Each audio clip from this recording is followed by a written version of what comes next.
Good morning, students. Today we will discuss about 7th class science lecture. In this we will start our first chapter, that is nutrition in plants.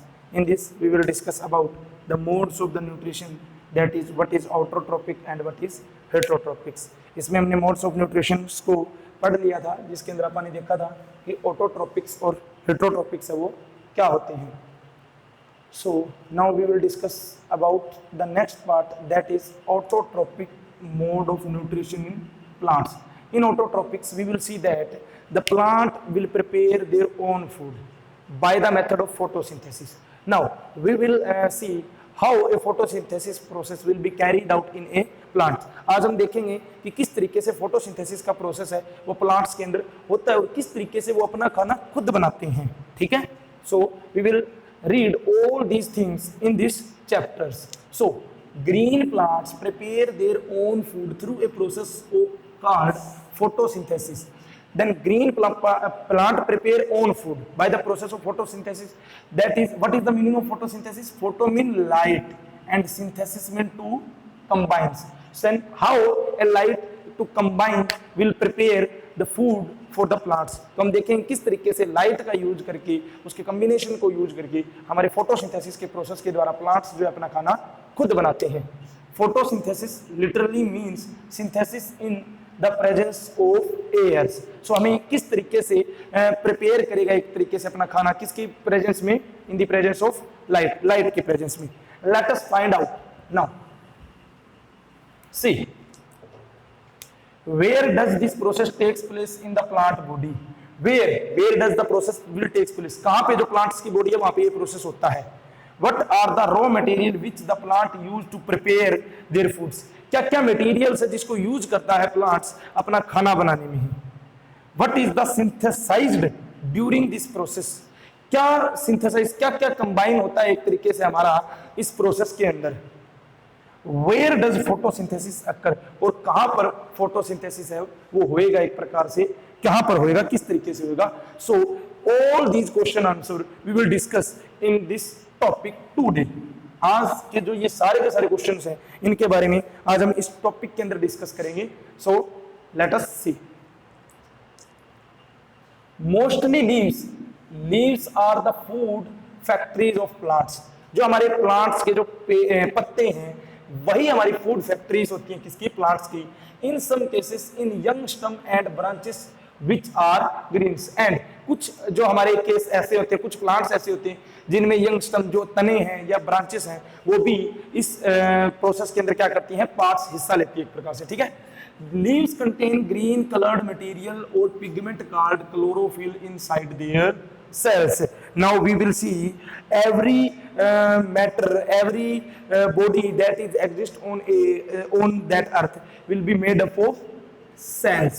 So the leaves of the plant also is made up of cells. So the leaves of the plant will contain a green material that we will called pigment, that is a chlorophyll inside the cell. So जो हमारा plant होता है उसका जो एक पत्ता रहेगा हमारा, ठीक है, उसके अंदर हमारा क्या रहेगा, एक ग्रीन मटेरियल, एक ग्रीन कलर्ड मटेरियल है जो पिगमेंट जिसके अंदर क्लोरोफिल होता है वो इसके सेल के अंदर क्या होता है, प्रेजेंट्स होता है. वो इसके सेल के अंदर क्या होता है, प्रेजेंट्स होता है. So role of leaf in a photosynthesis.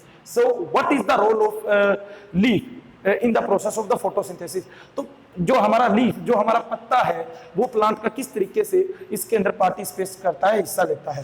That is presence of small pores generally on the lower surface. Through these pores carbon dioxide enter the leaves. These pores are called stomata. So in all the leaves presence of small pores, that is a small pores that will be present in leaves. तो हमारा जो एक small pores, एक छोटा सा छिद्र जिसको अगर आप बोल देंगे, जो हमारे लोअर सरफेस में प्लांट्स में होता है, जिसके अंदर से कार्बन डाइऑक्साइड्स अंदर जाएगी. कार्बन डाइऑक्साइड, जो कार्बन डाइऑक्साइड गैस हम छोड़ते हैं वो क्या करेगी, अंदर जाएगी. These pores are called stoma. ये पोर्स, इसी को हम क्या बोलते हैं, स्टोमा. ये stoma open.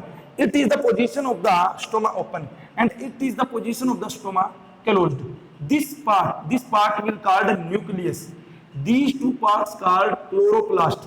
that is vacuole, that is guard cell, this is the guard cell, and this is the cell walls. So all these are the part of this stomata. तो ये एक हमारा सेल है जिसके अंदर क्या है, यहाँ पे न्यूक्लियस प्रेजेंट है, ये क्लोरोप्लास्ट है, ये वैक्यूल, एक तरीके से होल जिसको खाली जगह पर बोल देंगे वैक्यूल, ये गार्ड सेल्स, ये गार्ड सेल जो इसको प्रोटेक्ट करेंगे, ठीक है, इसको प्रोटेक्ट करेंगे। And these are the cell wall, जो आउटर ये है ना बाहर की, this is called cell wall. So these are the important terms you have to know about the leaf of a plant. तो ये सारी चीजें जो हमारा एक पत्ता, जो एक लीफ रहेगा प्लांट्स का, उसके अंदर होती है। And leaf will play an important role in the process of the photosynthesis.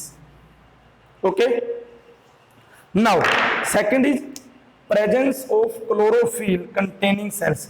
सो इसके अंदर हमारा एक क्लोरोफिल कंटेनिंग सेल्स होते हैं, जो सेल्स होते हैं उनमें क्या होता है, क्लोरोफिल होता है। Now what are the requirement of the chlorophyll, in what process chlorophyll be help? Chlorophyll is necessary as it trap energy from sunlight. Without chlorophyll, photosynthesis will not take place. So we will see that the photosynthesis will be completed by the light of the sun. Light of the sun the light of the sun energy will be taken by the chlorophyll. That's the chlorophyll that is present in the leaves of the plant, that will obstruct the sunlight energy. So without chlorophyll, photosynthesis will not occur. तो हमारा जो chlorophyll है, जो सन से जो light आती है उसको कौन लेता है, क्लोरोफिल ही लेता है। That will be present in the leaves of the plants, जो हमारे पत्ते हैं प्लांट्स के, उसके अंदर प्रेजेंट रहेगा एक तरीके से, ठीक है। तो ये हमारे पत्तों के अंदर प्रेजेंट रहता है क्लोरोफिल। तो ये सनलाइट को ये पत्ते जो क्लोरोफिल है वही लेता है। सो जिसके द्वारा हमारा फोटोसिंथेसिस का प्रोसेस होता है। अगर क्लोरोफिल नहीं है तो फोटोसिंथेसिस का प्रोसेस भी नहीं होगा।